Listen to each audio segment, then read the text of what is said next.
আশা করি ভালো আছেন। আজকে রান্না করব হালিম। হালিমগুলোকে আগে ফুটন্ত গরম পানিতে ভিজিয়ে দিতে হবে।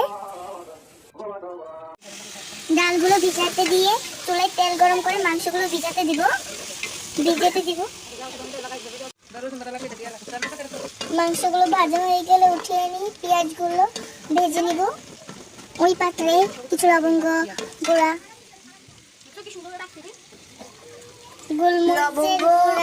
লবঙ্গ, তেজপাতা আর গোলমরিচ মিক্স করে দিলে গানটা অনেক ভালো আসে। তারপরে দিয়ে দিব হলুদ, মরিচ, আদা, রসুন সবগুলো একসাথে মিক্স করে নিব। তারপর দিয়ে দিলাম হালিমের মশলা। এবার মেখে নিব এগুলোকে। সবগুলো একসাথে লেড়ে ভালো করে কষাতে দিয়ে দিব। একটু পানি দেবো যেন পড়ে না যায়। এবার এগুলোকে লেড়ে চেড়ে নিব ভালো করে। পুরো তেল বেশি ওঠা পর্যন্ত কষাতে হবে। আপনারা সবাই কেমন আছেন? আমার আইডিটা সাবস্ক্রাইব করে দিয়েন। আমাকে সাপোর্ট করলে আমিও সাপোর্ট করব। চলুন রেসিপিতে ফিরে যাওয়া যাক। কষানো মশলার মধ্যে এবার হালকা ভেজে রাখা মাংসগুলো দিয়ে দিব।